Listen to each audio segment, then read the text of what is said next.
September 1944. The skies above Borneo shimmer in the tropical heat. A twin-engine P-38 Lightning cuts through the clouds, sunlight flashing off its silver wings. Its pilot, Captain Richard Bong, scans the horizon, gloved hands steady on the controls. He isn't just looking for targets, he's listening for opportunity. Bong was no ordinary pilot. Born on a small dairy farm in Poplar, Wisconsin, he learned patience long before he learned to fly. Neighbors remembered him as quiet, even shy, but obsessed with motion, throwing stones at fence posts, tracking birds against the wind, fascinated by how things moved and why they didn't miss. By 1941, that curiosity carried him to flight school in California. He excelled in the air, but constantly broke rules on the ground. Instructors scolded him for joyrides and unauthorized barrel rolls. One incident, buzzing a house at treetop level, nearly ended his career before it began. But General George Kenney saw something others didn't, a mind built for instinctive precision. Instead of grounding Bong, he retrained him. It was a gamble that would soon reshape the air war in the Pacific. Now, 2 years later, Bong's call sign, Marge, named after the girl back home whose photo was painted beneath his cockpit, had become a symbol across every airstrip in the South Pacific. But fame meant nothing in the sky. Out here, 25,000 feet above jungle and sea, one mistake ended everything.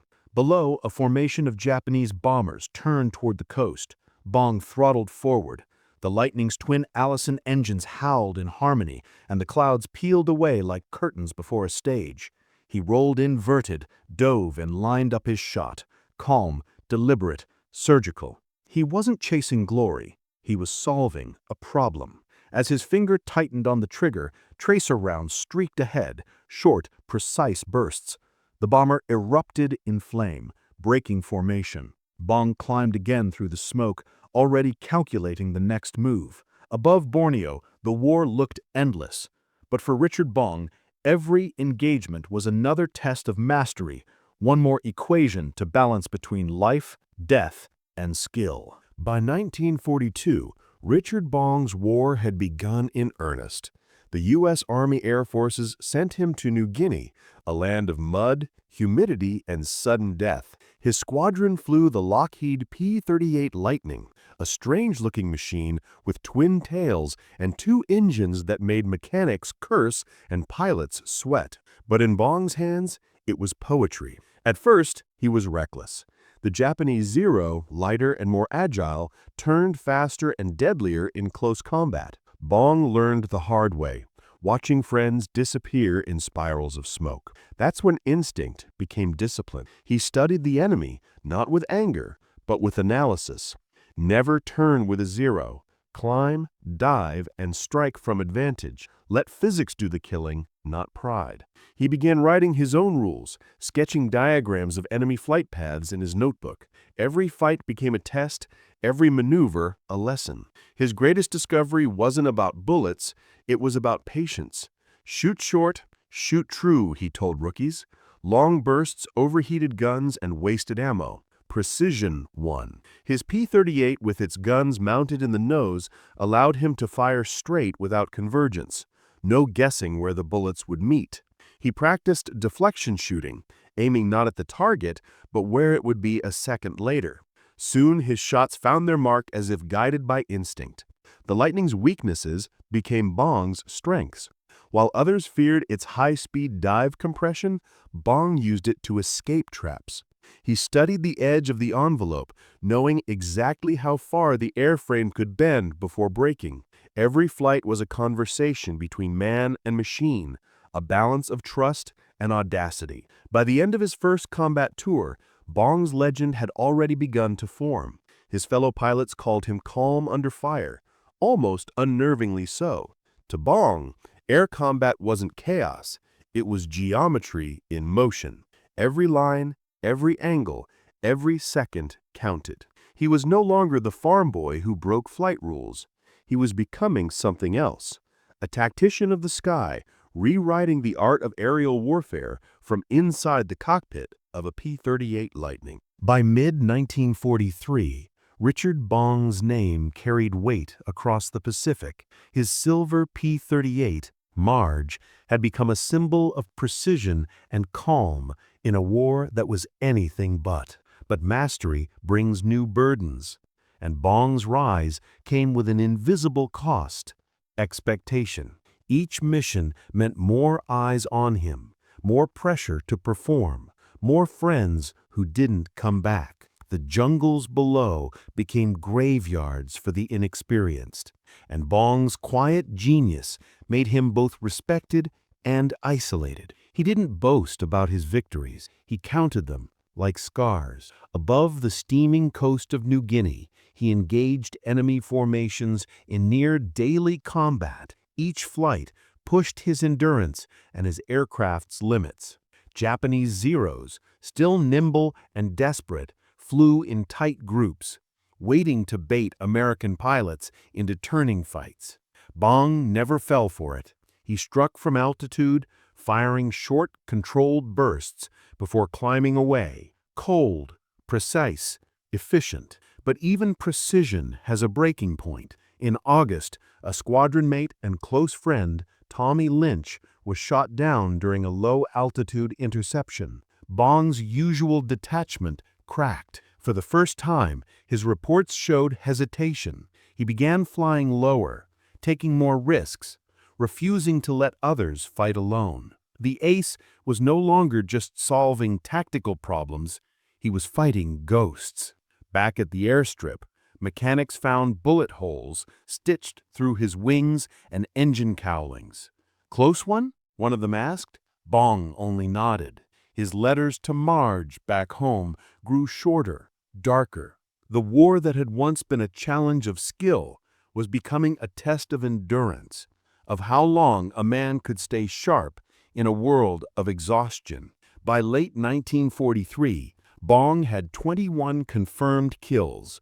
He was awarded the Distinguished Service Cross and sent home for a war bond tour. Cameras flashed, crowds cheered, and posters called him a hero. But he hated the stage.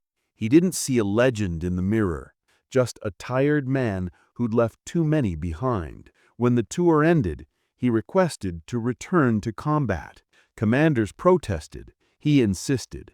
"I can still fly," he said. And so, in early 1944, Richard Bong returned to the Pacific, not for glory, but to finish the work that still haunted him above the clouds. March 1944.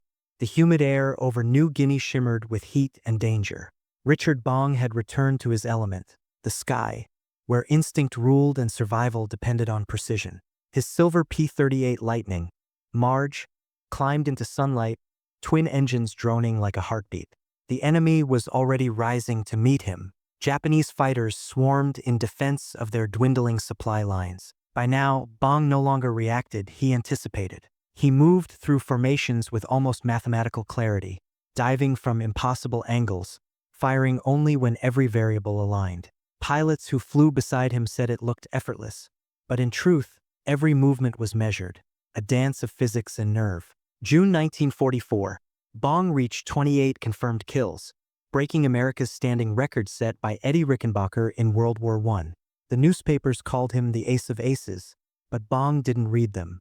To him, each victory was just one less enemy trying to kill his friends. Fame meant little when the sky still burned. General George Kenney, now head of the 5th Air Force, ordered Bong to stop flying combat missions. "You've done enough," Kenney said, but Bong refused to quit. He'd survived too long on discipline to let prestige ground him. His commanders compromised, limited missions, minimal risk.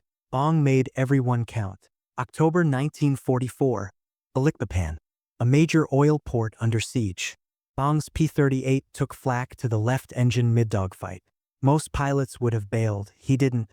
He throttled the good engine, used the drag to pivot into firing position, and downed another enemy before limping home on one propeller. It was the kind of calm madness only experience could breed. By December 1944, Richard Bong had achieved 40 confirmed aerial victories, the highest in U.S. history. MacArthur himself ordered him grounded for good. Bong accepted, but not with relief. "The war's not finished," he told his wingman quietly. Just my part of it. He returned home to parades and interviews, always soft. By early 1945, Richard Bong was home, but peace never quite fit him. After years of combat, the silence of civilian life felt foreign. He married Marjorie Vatndal, the woman whose name had flown beneath his cockpit for nearly every victory. The newspapers covered their wedding like the final chapter of a national fairy tale. The farm boy who conquered the skies returns home to marry his sweetheart. But Bong wasn't built for stillness.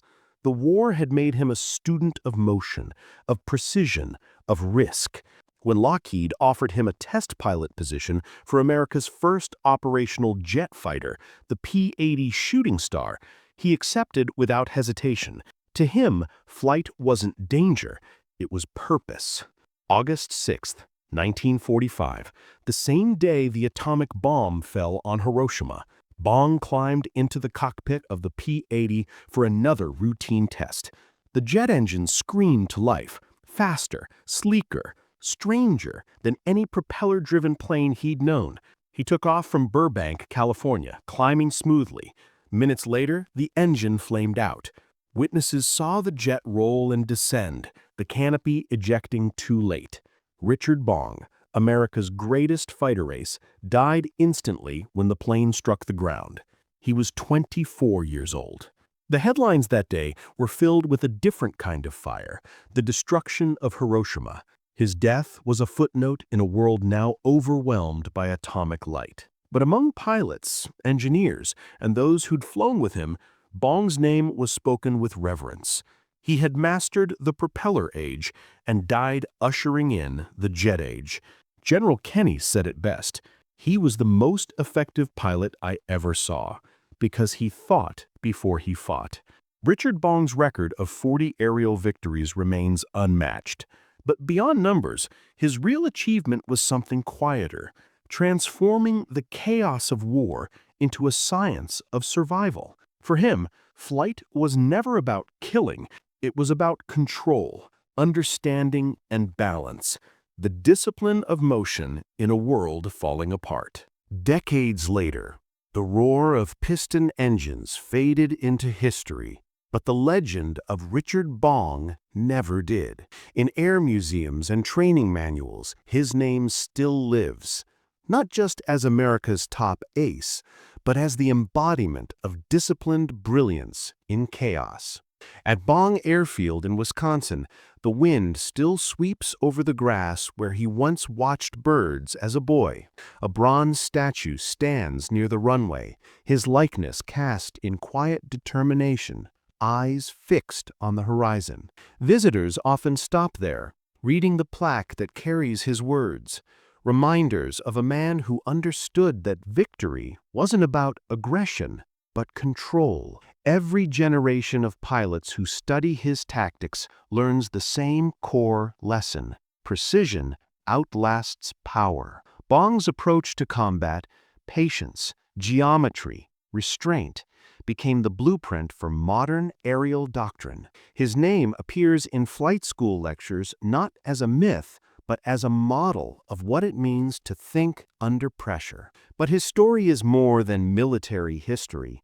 It's about the eternal human drive to master the unknown. From a farm boy staring at the sky to a man who redefined it, Bong's journey speaks to every quiet dreamer who's ever wanted to rise above their limits. In a world that celebrates loud heroes, Richard Bong's legacy endures through quiet excellence.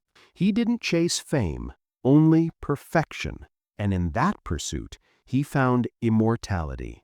Even now, when jet fighters streak across the same sky he once ruled, their pilots carry pieces of his discipline, his calm, his geometry. The machines have changed, the physics have not, and in that eternal balance between risk and control, Richard Bong still flies.